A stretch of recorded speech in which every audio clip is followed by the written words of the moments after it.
Good evening, ladies and gents. Welcome back to Hot Route with me, the King of Spice, Bo McBrayer. Tonight is a special episode 5, Mock Yeah, Ing Yeah, Bird Yeah. We're mocking tonight. I got my mock draft 2.0, the big time mock 2.0, right up on the screen here.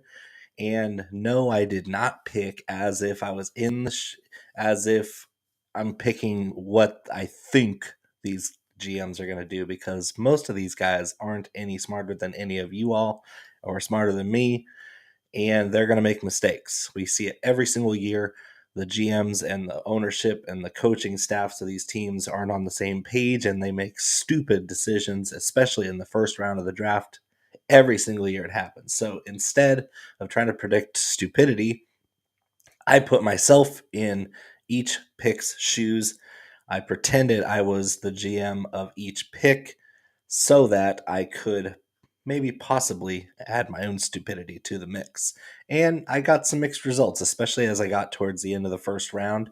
Some of these teams are pretty thirsty for certain positions, and you see a lot of runs here that dried up the positions that these late first round picks really want. So I do foresee some trade back situations where other teams that are maybe not contending teams, like your New York teams and your Carolinas and your Houstons, might trade up using some of their second and third round picks or their future picks in next year and the year after to move back into the first round for even more picks.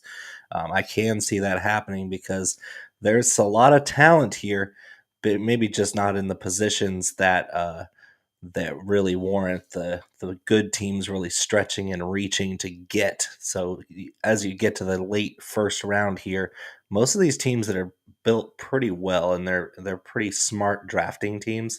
So if their talent pool dries up before it gets to their pick, instead of trading up to get to those guys, they're probably going to trade back to get more assets, more picks, get better value that way.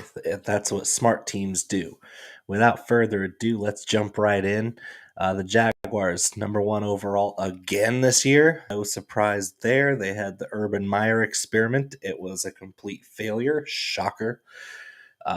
Their GM is Trent Baalke, who is one of the worst GMs in the history of professional sports. Shocker. The pick last year was a no-brainer, so everybody knew they were going to take Trevor Lawrence, and nobody was surprised when they took Trevor Lawrence. What was surprising was how badly they handled Trevor Lawrence's rookie season. DJ Chark got injured in the first part of the season. James Robinson tore his Achilles in the midseason. Plus, Urban Meyer was a complete dumpster fire of a human being, and especially as a coach. So no wonder the Jaguars are looking at the number 1 overall pick again. We're really not shocked here. What is the surprise is what they're going to do with this first pick. It's a tricky one because in recent memory, most of the time it gets leaked out up to a month in advance who the number 1 team is going to pick. The Jaguars haven't let it leak yet. I don't expect them to leak it out because it really does pay them to trade back in this situation, especially since there are some teams here that might want to really jump the gun and get their quarterback, like Malik Willis here. And the Jaguars, if they're smart, which they're not, they would trade back and acquire more first-round picks for this number 1 overall. But knowing Trent Baalke, they're going to make a pick, and it's probably not going to be as good as Ike Ekwonu out of NC State. This guy is a road grader. This guy is A+ run blocker, A-, I would say, pass protector, but plenty of room to grow. If I was sitting at 101, I'd be looking at establishing the trenches. Icky is icky. He is disgusting. He will destroy rush edges in the NFL, especially in the run game. And I think if the Jaguars are smart, they're going to build around Trevor Lawrence with a fortified offensive line and a good running game. For the love of God, getting J-Rob back later in the season and hopefully keeping ETN healthy for the lead time up until they get both backs running together. The best friend for for any quarterback isn't necessarily a wide receiver or a tight end. It's a running game. And if I'm in the Jaguars' shoes, if I'm putting myself in Trent Baalke's tiny little shoes, um, Ike Ekwonu is my top pick here. He's the best tackle on the board for me. He's a little bit better than Evan Neal in my opinion. Evan Neal's great. He's going to come very soon after in this draft. But for me, give me the guy that's got the best name for an offensive lineman that matches his game in this field. I really like Icky. Give me Icky at number 1. Number 2, this is going to be where it gets a little bit different from every mock you've seen. All the mocks you've seen have seen Kayvon Thibodeau of Oregon fall sometimes out of the top 10, which is, as British people would say, rubbish. Kayvon Thibodeau is less like Jadeveon Clowney and more like Myles Garrett. The narrative is, oh, he doesn't love football. He's not a high motor guy. He's blah, blah, blah. He has other plans for his life besides football. It's like, yeah, I would hope so. Watching the tape, this guy is destructive. He tears offensive linemen apart. He's got the best bend, he's got the best explosive qualities, and he's got the full repertoire of power, bull rush, and finesse speed moves in this class, and it's not even close. Aiden Hutchinson's amazing. He's not Kayvon Thibodeau. Aiden Hutchinson is awesome. He's going to do great things in the NFL, probably make quite a few Pro Bowls. He's not going to be thought of as a destructive force like Kayvon Thibodeau will in the NFL. Kayvon Thibodeau is the best football player in this class, and he has been for the last 3 years. And I think there's some bias here with him being the top guy for so long. For so long, we've said Kayvon Thibodeau is the next coming. And for so long, people have found reasons to drop him down to be contrarian. Well, sometimes the best guy just doesn't get worse. He doesn't forget how to play football. He doesn't lose anything. And the narratives that have surrounded Kayvon Thibodeau honestly are disgusting. It's rubbish. It really is rubbish. Kayvon Thibodeau is a monster. And any team, especially the Detroit Lions, they've been building out the trenches the last year and a half with Dan Campbell.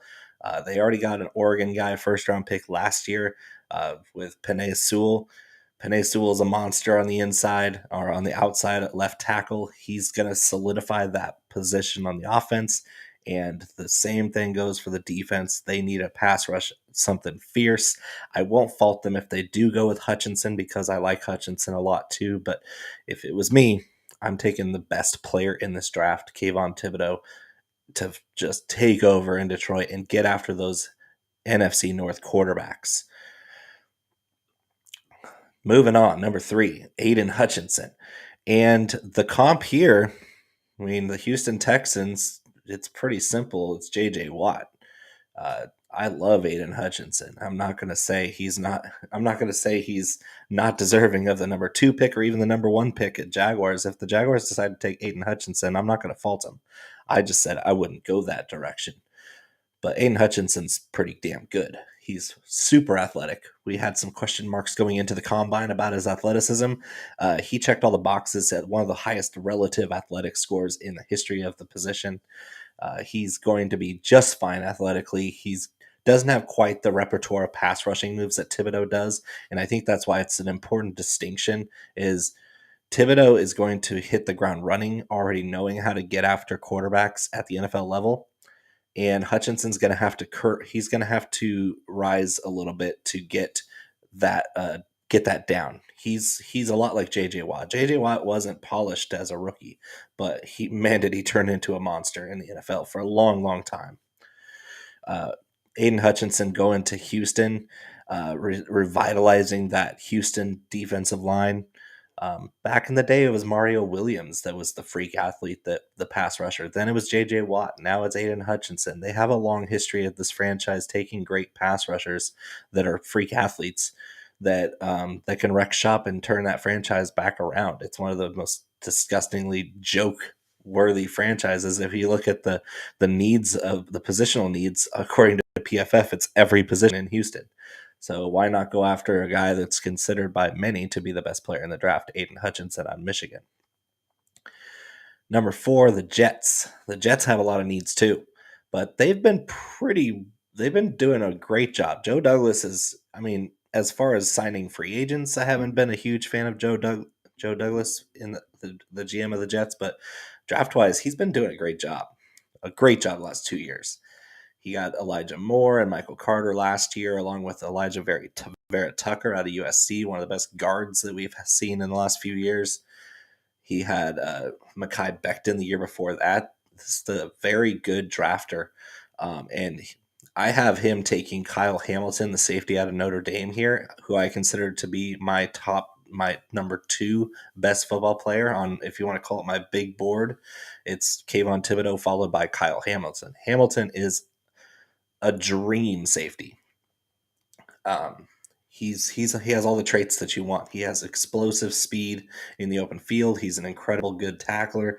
The range is incredible. His instincts are crazy good. For a guy as young as he is, Kyle Hamilton is the total package at the safety position. And no, it's not traditional for an NFL team to take a safety in the top 5, but this would be the reason why you do it, is to get a guy that can lock down that back end of your secondary, where the Jets got toasted last year, was at the safety position. And Kyle Hamilton fits the need, and he fits the need for any team to have a superstar football player hit the field in week 1 of 2022.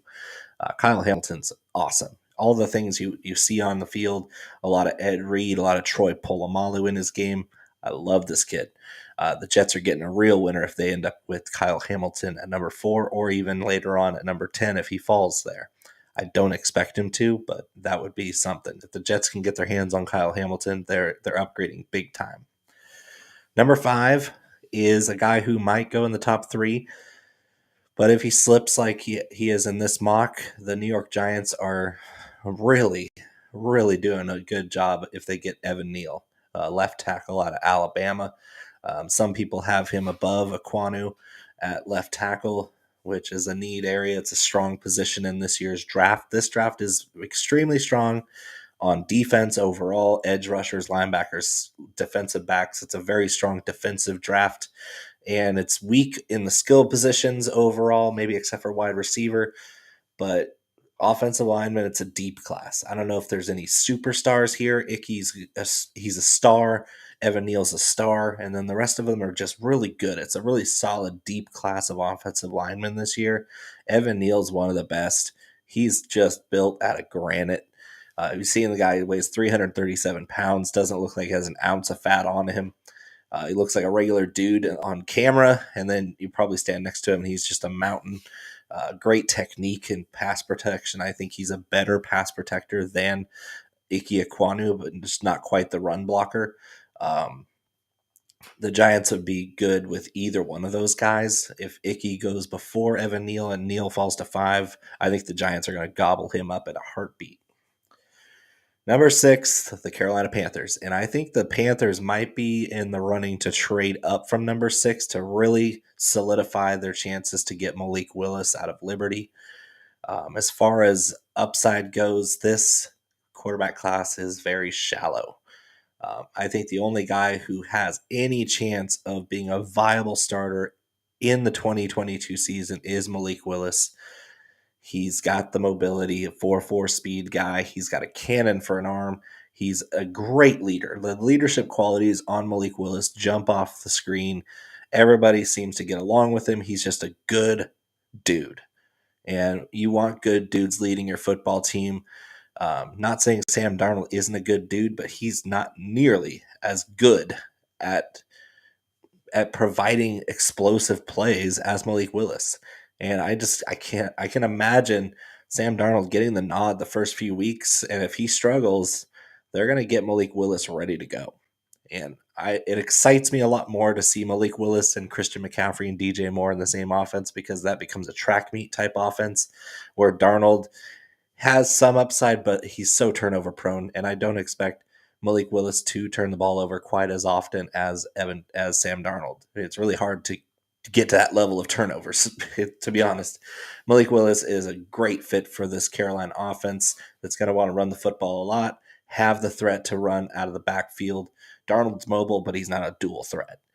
Uh, Malik Willis is a dual threat, and he's going to stretch the field. He's going to put stress on the defense, and for years to come. Number 7, I had a hard time with this one because I'm trying to wrap my head around what Joe Shane is going to do for the New York Giants as the new GM. Gettleman, I probably would have found just some random 3rd or 4th round grade wide receiver here to plug in for a Gettleman pick, because just find the most moronic, ridiculous pick, and that's probably what Gettleman would have done. But Joe Shane's pretty smart. He's got a good coach in his ear. It's going to be a whole different outlook with the New York Giants going forward, because their depth chart is terrible. They have a quarterback problem. They have a defensive line problem. They have an offensive line clusterfuck. They have a great running back. That's about it. Their offense is pretty much Saquon Barkley, and that's it.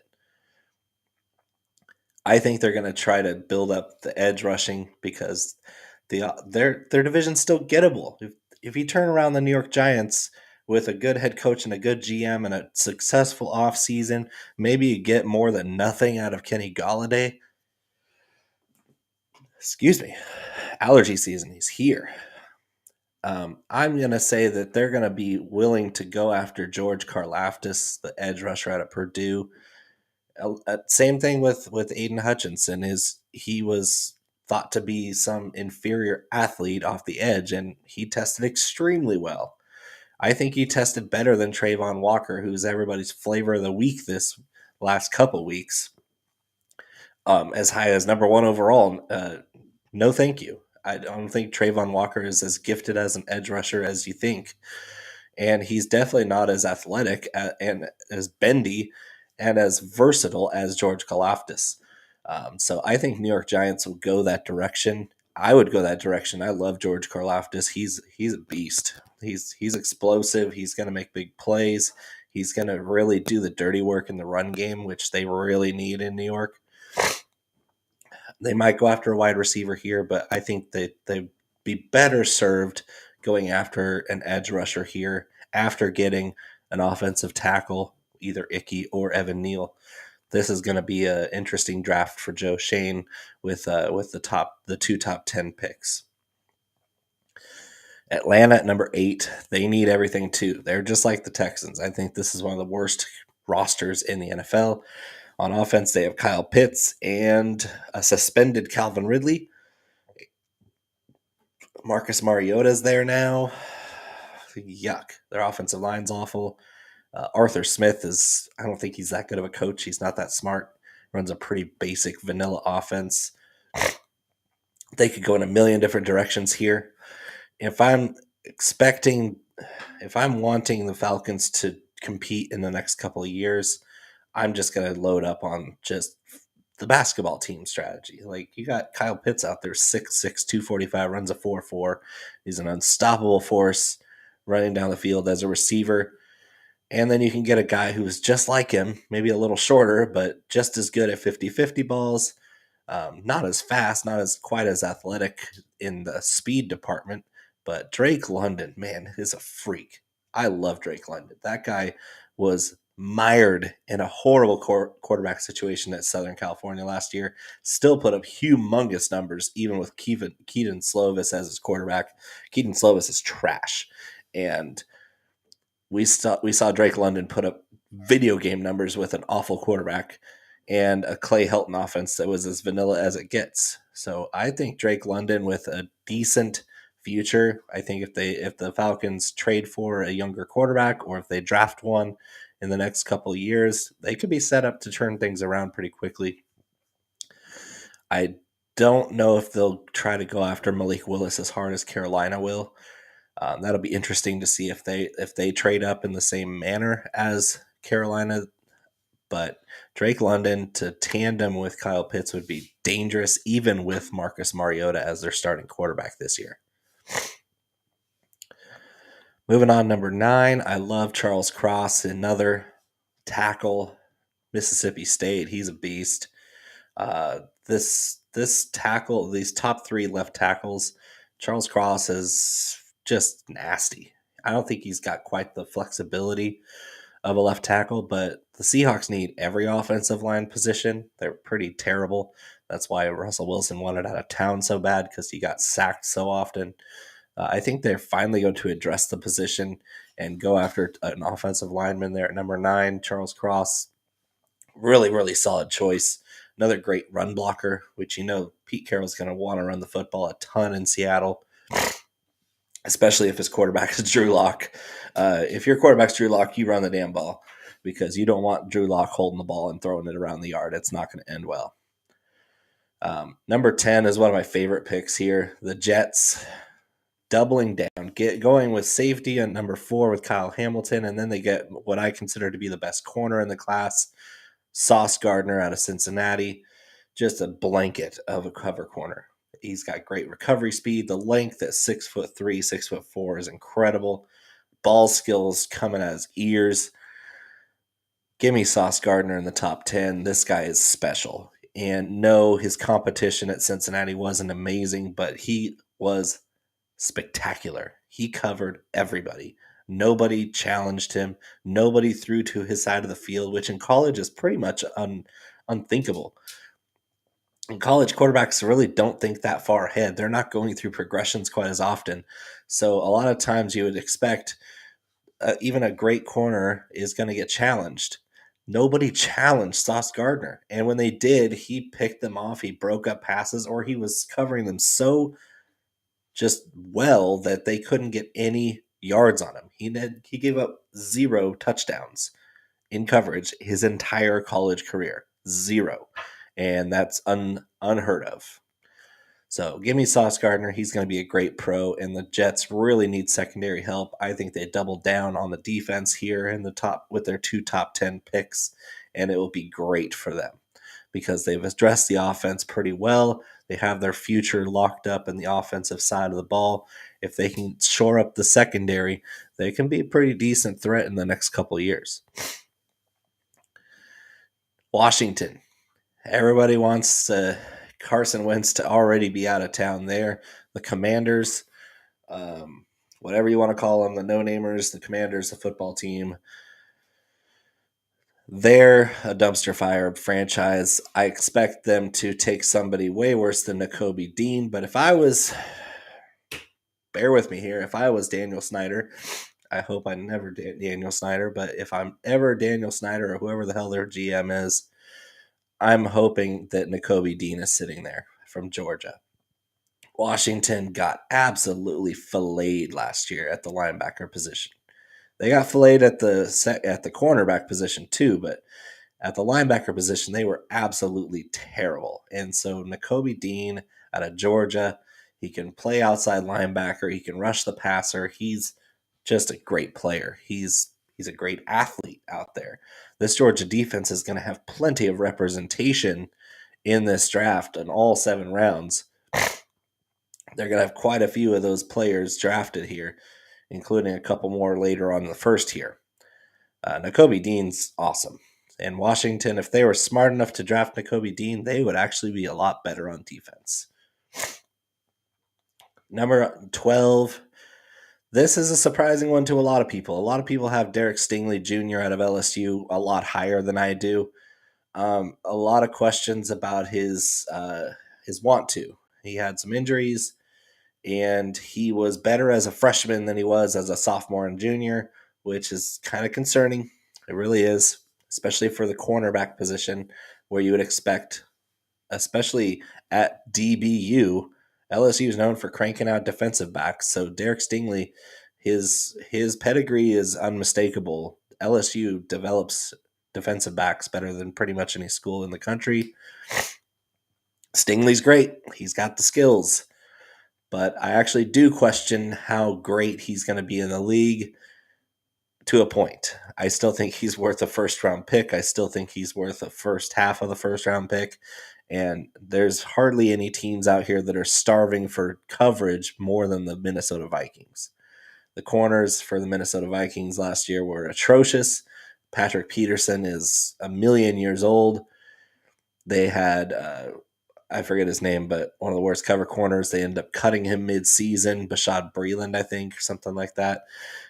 It's a train wreck of a coverage unit, and them getting Derek Stingley would quickly upgrade their coverage for a team that, other than on the back half of the defense, is a pretty solid team in Minnesota. They're built pretty well, but they lost a lot of games because their coverage broke down. Moving on, number 13, Houston Texans back on the clock for the second time. They already got Aiden Hutchinson in my mock, and now I'm going to mock them a nice middle linebacker. And this guy is a beast. Absolute honing missile. And Devin Lloyd, if you look up missile in the dictionary, it's Devin Lloyd out of Utah. Absolute massacre when he gets into the running game or running down lateral passing routes in the Pac-12. He's always around the ball. The dude has homing devices for the football. One of the best linebacking prospects I've seen in the last few years. And the Texans, they need every position. I'm going edge rusher. I'm going middle linebacker, Devin Lloyd here. That's a smart pick. They need a lot of things, but they just need great football players. If I'm the Texans, I'm just trying to load up on all the best players, the best football players. And so Aiden Hutchinson and Devin Lloyd in the first 13 picks. Houston's headed in the right direction. Will they do that? Who knows? It's the Houston Texans. Number 14, this is a good one. Probably goes earlier than 14. I let him slide a little bit because I had other edge rushers ranked above him. But Baltimore, they still need edge rushers. They got one last year who's going to develop into a fine athlete. It's going to be Trayvon Walker. If he's sitting there for them at 14, they're going to jump out of their chairs to pick him. Baltimore pass rush secondary were pretty bad last year overall. Didn't get a lot of sacks. The Trayvon Walker pick would remedy that pretty quickly. I'm not saying he's terrible. I think he'd probably go in the top 10 here. But for my mock, 14 is a great spot for him to a team that really, really needs somebody like him to go. Now we're going to Philly. 15 and 16 are both Eagles. They need a lot of positions too. The PFF didn't have them needing a wide receiver, but really, if we're being honest, Devontae Smith is great. Dallas Goedert is good. And that's about it for their pass catchers. So I'm thinking if they have a wide receiver sitting there like Garrett Wilson out of Ohio State, they're going to jump at the opportunity to get Garrett Wilson to put at the X position. That's going to be an extremely good pick for the Eagles. It'll help Jalen Hurts a lot to have a guy getting open with that much ease next to another guy getting open with ease, Devontae Smith. They could be a formidable offense with the way that they run the ball now. Jalen Hurts and their bevy of running backs are probably going to have like 8 different running backs next season. Kenny Gainwell, Boston Scott, Miles Sanders, to name 3 of them. They're probably going to have plenty more, and they're going to run play action. And when you have play action with guys that are athletic and just skilled like Garrett Wilson and Devontae Smith, that could be an offense that could be pretty scary next year. Their next pick, I think they need a corner really bad. It's Darius Slay is getting older. Trent McDuffie's great. I think if anything, excuse me, Trent McDuffie is up there with Stingley and Ahmad Gardner in my cornerback rankings. They're all in the top tier. Trent McDuffie's a really nice zone corner. This defense really needs a lot of help. We're going to address another one of their needs at their next pick at 19, but getting Trent McDuffie out of Washington to run the cover 2 and cover 3 that they like to do, that's going to go a long way because McDuffie has the kind of range that's a lot like Sauce Gardner, just not quite as sticky as Gardner. in man coverage. But McDuffie's a really tough corner. He's a good tackling corner. We really like that out of him. Give me Trey McDuffie going to Philly. That's a really nice pick there. It's number 17, the Chargers. They don't need any positions. I think that they've already shored up their defensive line with a great run stopper and pass rusher, Khalil Mack. They signed J.C. Jackson to shore up their cornerback position when they lost one of their guys in the offseason here. This team's pretty much ready to go, locked and loaded. Both LA teams are all in trying to win the Super Bowl this next year. So I'm thinking they get a guy who's probably going to be back in October, November, and he's a 4.2 speed guy. They're Jalen Guyton and Joshua Palmer are fine players, but they're nowhere near the caliber of Jamison Williams. If you put Jamison Williams in an offense with the guy with the strongest throwing arm in the NFL, Justin Herbert, and one of the most beautiful deep balls, you have Austin Eckler in there, Keenan Allen, you have Mike Williams. This is going to be a scary offense if they have Jamison Williams running seam routes from the slot. Just imagine that. Or even stick him out wide opposite of Williams and let him run Z vertical routes.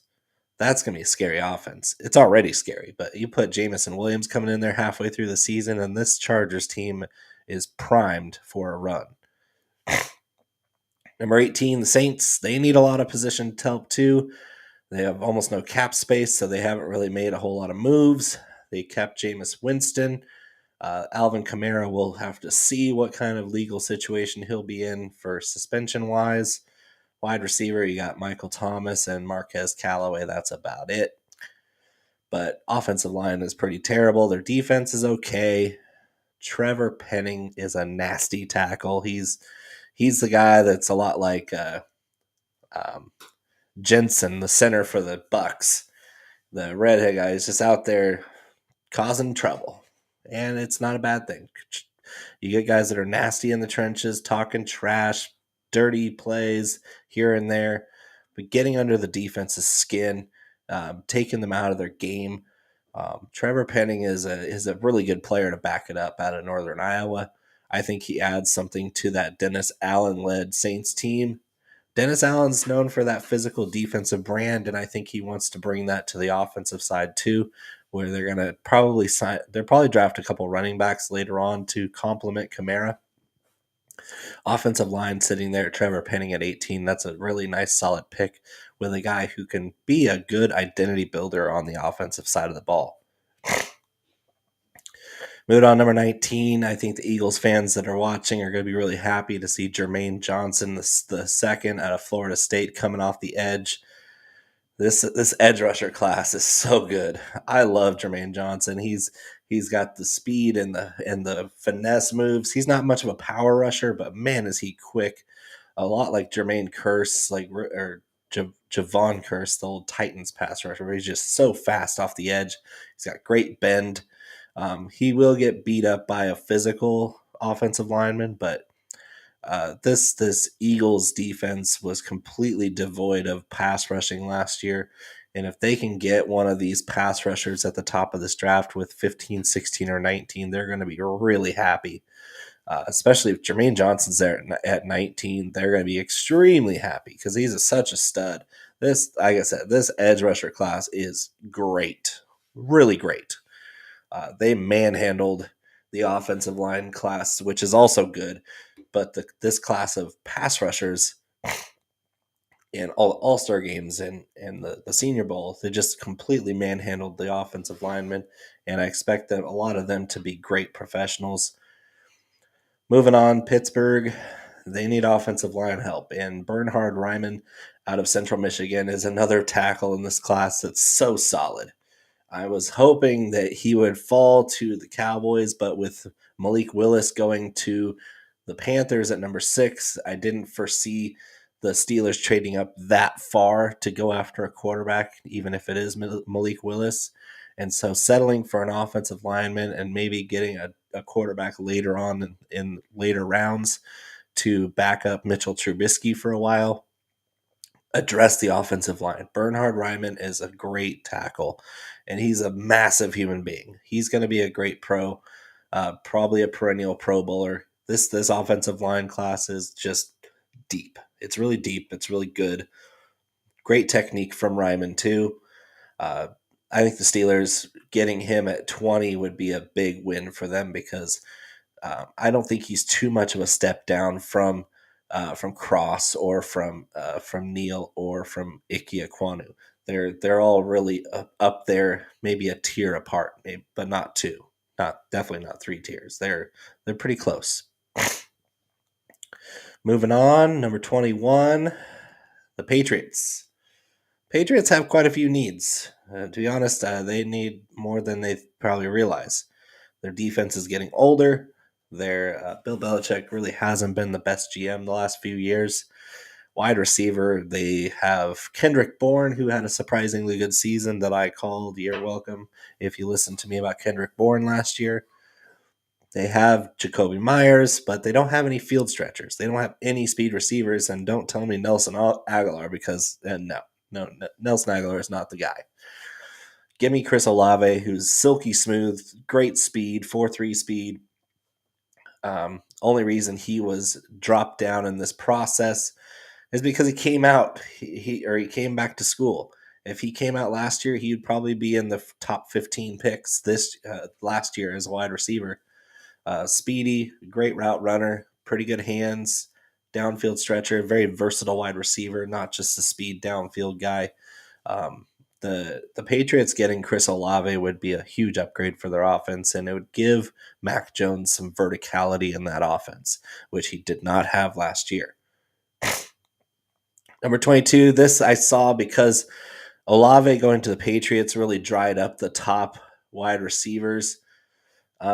I don't think the Packers want Treylon Burks. I really don't. I don't think that the Aaron Rodgers is the type of guy that wants a guy with a strong personality like Treylon Burks. It's very possible that Burks goes to Green Bay at 22, but I think with Olave dropping off the board right before them, they're probably going to trade back because they still have the 28th pick, which I do have them taking a wide receiver there. So Treylon Burks could go at 22 if he does not. I know they just drafted a center last year, but Tyler Linderbaum is a different type of center. He's the kind of guy that's like Travis Frederick a couple years ago with the Cowboys, where he got picked at the end of the first round, and everybody was throwing their hands up because what are you doing drafting a center in the first round if you're the Cowboys? Let's just say he's good. And it doesn't matter if you took a guy in the middle rounds last year at center. Linderbaum is better, and he would immediately start for the Packers, and he would immediately slot in as a protector and a field general for Aaron Rodgers. Number 23, Devontae Wyatt, interior defensive lineman from Georgia, another Georgia guy. The Cardinals need a lot of help in the trenches. They got pretty gashed up the middle last year. A lot like the Chargers, except their offense is run by Cliff Kingsbury, who's a fake sharp at coach. But give them some trench help there. Devontae Wyatt's a stud. Pretty much all these Georgia guys are studs. They're crazy good. This is one of the best defensive classes from one team of all time. Devontae Wyatt is a freak athlete. He's up there with Jordan Davis as an athlete. And the Cardinals simply need a guy like that. They also need wide receiver, but again, the big wide receiver run right before them means that they're probably not going to jump at the opportunity to get a guy like Burks, again, who's been tumbling because of certain motivating factors and because he didn't test quite as well as expected at the combine. And now the guy who's definitely going to take Treylon Burks if he's there, Jerry Jones, the ultimate emeritus alumnus from Arkansas. Jerry Jones loves the star on the helmet, loves first-round wide receivers. It'll be interesting to see since every other first-round wide receiver, including CeeDee Lamb, wears number 88. Can't have two of them. Burks will have to wear a different jersey number or trade with CeeDee Lamb to get that honor if he does go to Dallas. But a lot of people are mocking Burks to Dallas. It just makes sense. They have Gallup, who won't be ready for the start of the season with his ACL. It'll be CeeDee Lamb. It'll be Dalton Schultz at tight end, and they lost Cedric Wilson too, along with Cooper. So Noah Brown and these other wide receivers, it's going to be tough on the Cowboys to field as good of a wide receiver core as they did last year, because honestly, Cooper was great last year. He didn't get enough volume in that offense. CeeDee Lamb was kind of a disappointment. Dak Prescott, coming off the calf injury, was a disappointment. And Cedric Wilson slotted in as one of their best receivers all season, especially when Gallup went down with his injury. And Gallup won't be ready. It'll just be CeeDee Lamb and a bunch of guys. But if they get a guy like Traylon Burks that they can throw in the slot, that's going to be a huge upgrade for him. His game speed, his football speed is so much greater than his measured speed that I think a lot of these teams might be scared off by the testing at the combine, and they'll miss out on a just spectacular playmaker at wide receiver. So I do have the Cowboys definitely getting Burks if he falls that far. That would be pretty nice. I'm not a huge fan of drafting another first round wide receiver as a Cowboys fan, but I just know that if he's sitting there, Jerry Jones is going to take him, and I don't disagree with the pick. I think Burks would fit that offense very well. Next, Jordan Davis would be my pick if I was sitting there and I was thinking, okay, we don't really need a wide receiver now. Burks is already gone. I'm hoping Jordan Davis is sitting there at 24 for the Cowboys, but if he's not, or if Burks is not there, I'm taking Jordan Davis. I think Buffalo needs the interior line just as much as the Cowboys, and they'll definitely take Jordan Davis if he's sitting there. This Bills team is primed for a run too. Some people have Breece Hall, the running back, going here at this pick.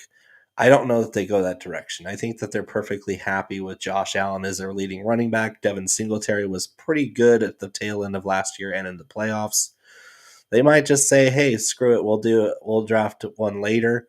Maybe get a speed back to catch passes since we missed out on J.D. McKissick in the offseason.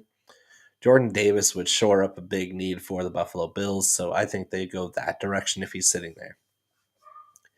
Number 26, the Tennessee Titans. They have quite a few needs too, mainly the offensive line. Zion Johnson sitting there at guard. He's another offensive lineman that's just pretty damn good football player. And the Tennessee Titans should take Zion Johnson if he's sitting there. 27. Well, yeah, you got the wide receiver class super deep. We're going to have more of them here. George Pickens out of Georgia. Some character concerns, injury coming off of ACL a couple years ago. He's just a great football player. He's a big play wide receiver. He's not going to be your chain mover. He's going to be your field stretcher. 4.4 speed, 6'3". Looks a lot like his fellow Georgia Bulldog AJ Green. Maybe just not as polished, but same type of player. George Pickens could be the top wide receiver at the end of the day of this class, even no matter how good this class ends up being. George Pickens, it is in his range of outcomes to become the best wide receiver of this class. And the Tampa Bay Bucks, having him and Mike Evans on the outside would be pretty nice, especially for Tom Brady's last season or one of his last seasons. We don't know if that guy's ever going to quit playing. At 28, the Packers do address the wide receiver position with a little bit of a reach pick here, but I really love Sky Moore. Sky Moore has the best release package on press coverage in this class, maybe besides Garrett Wilson. I love Garrett Wilson's ability to get open, but Sky Moore's right there with him, getting off of coverage, of tight coverage. Great athlete. He's a great athlete. Maybe not as polished as far as changing gears in his route tree combinations as these other guys, but Sky Moore being a weapon for Aaron Rodgers as a late first round pick, it's not the worst thing in the world. I think they'd rather pick a guy like maybe Burks or Jameson Williams or Garrett Wilson, but they're really not in the position to go after a receiver earlier. And I have a feeling that some of these receivers are going to get drafted super early. I think there's going to be a big early run on wide receivers, and it's going to leave some of these later round teams with wide receiver needs holding the bag going, oh man, what do we do? What do we do here? We don't have first round grades on any of the guys left. So I'm expecting them to trade back. But if they do go for a guy like Sky Moore, it's not the end of the world. He's still going to be a fine wide receiver in the league. And Aaron Rodgers will like a guy that can just burn it down the field to possibly replace MVS. I think Sky Moore is at least a tier above MVS. Number 29, this is a controversial pick, but I do think that the Chiefs need an edge rusher bad enough to go after who would have been a top 10 pick before he tore his Achilles in his pro day, David Ojabo out of Michigan. I thought David Ojabo was a better pass rusher than Aiden Hutchinson. Very unfortunate situation, tearing his Achilles. Hopefully he had that Jalen Smith insurance to get at least paid out for all the money he lost as a result of this injury in draft capital. I think that he won't fall as far as you think. He's gonna fall for sure from that top 10 spot that he was probably gonna take pretty easily. But the Chiefs, I think, have the ability and they have the leeway here, the margin for error with how well their franchise is built right now, to wait for Ojabo to get healthy because he's talented enough. I guess Achilles injuries are not nearly as severe as they used to be.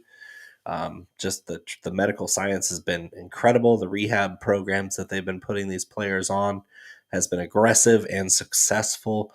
I do see Ojabo having a year off and coming back pretty strong and still having a lot of weapons in his arsenal to get to the quarterback. And he's got pretty good versatility as an outside linebacker too, which is not lost on me. I saw it on tape. Michigan's defense was powered by Hutchinson and Ojabo, and the Chiefs would be really well served drafting him at the end of the first round and just waiting for him to be healthy because he's that good. Number 30, another Chiefs pick. They got back-to-back picks here. Speed wide receiver. They lost Tyreek Hill. Juju's not a burner. He's not a big play receiver at any stretch of the imagination. They still have Mecole Hardman, he might be running the right route eventually. Also has problems with drops. I think Jahan Dotson is a pretty damn good replacement for Tyreek Hill. I mean, he's not nearly as exciting as Tyreek Hill. He's not the fastest player in the league, but he's going to be up there. He's a 4.4 guy. He's plenty fast. He's plenty quick. And he's got those really nice gear shifts that the Chiefs really like to employ, running those exotic route concepts with Patrick Mahomes running around like a chicken with his head cut off out of the pocket. And if you have a guy like Jahan Dotson, he's going to put stress on the defense. And I think that would be a great pick at the end of the first round for them. Number 31, the Bengals really just need offensive line. They've been rebuilding this team after picking Joe Burrow, doing a great job. And offensive line is still a concern. Kenyon Green is he took a little tumble here. He's been playing tackle at Texas A&M. I don't think he has the hip flexibility just based on tape and how he's been testing athletically. The broad jump, his poor broad jump really shows that he doesn't have a ton of hip flexibility to be a professional NFL tackle, but he's plenty good as a run blocker and pass protector at the guard position, right and left. And the Bengals would do really well to have him at guard. So he would have been a middle first round pick as a guard / tackle if he tested well, but he didn't. So I think he's still going to hang on to the end of the first round here. Cincinnati does need exactly that kind of player. And yes, I waited till number 32 to get the second quarterback off the board. And do I think that this is actually going to happen? No, I think that these teams are going to be stupid and they're going to draft and reach for 3 or 4 quarterbacks, maybe even 5. Are any of them really worth it? Not really. Malik Willis is up there as far as upside, but he's got a long way to go to get there. But the Carolina Panthers and the Falcons are all desperate enough to go and get Malik Willis early just to make sure they get him. It'll be interesting to see how high he goes. My second-rated quarterback and a great fit for this Detroit Lions team is Sam Howell out of North Carolina. Basically, he was great as a freshman. He was good as a sophomore, and he was okay as a junior. And none of it was his fault. His deterioration from season over season over season, from a 5-star recruit, unmistakable talent, put it on the field his freshman year, put it on the field with great talent around him his sophomore year. Last year, no talent around him, no offensive line, and he looked pretty confused. His footwork was pretty bad, but nobody throws a better deep ball, a prettier touch deep ball, or just boundary passes. The NFL level's full of boundary passes, timing passes, and I think Sam Howell has the arm talent to make all the throws and grow into a team with great trench establishment like the Detroit Lions. Sam Howell wrapping up the first round mock, the big time mock 2.0 with Sam Howell. He's got mobility. Detroit can afford to let him sit behind Jared Goff for another year or even two. This is a quarterback class where I don't think any of them are really ready to start year one. Willis being the only one I think could do fine if he's thrust into action in 2022. So I do appreciate you all joining me. This is Hot Route with the King of Spice. This has been Big Time Mock 2.0. Thank you for joining me. Sound off. Tweet it out. Tell me where I'm wrong. Tell me where I'm stupid. This is what it's all about. Mock drafts are about getting mocked. I'm not mocking these teams. You're mocking me. Yeah, tell me where I'm wrong. I want to hear it. I don't care. Light it up. Uncensored. Send it all. At Bo_McBigTime. Let me know how you feel about it. How does your team stack up? What if my pick is accurate for your team? How would you feel? All right. This has been a production of Going for Two Live. Shout out Jeff Lambert and the crew. Kyle Senra, thanks for joining us here. The whole crew out there. Shane Barrett. All the guys. I appreciate the platform. Signing off Friday night. Everybody have fun. Be safe. Have a great weekend.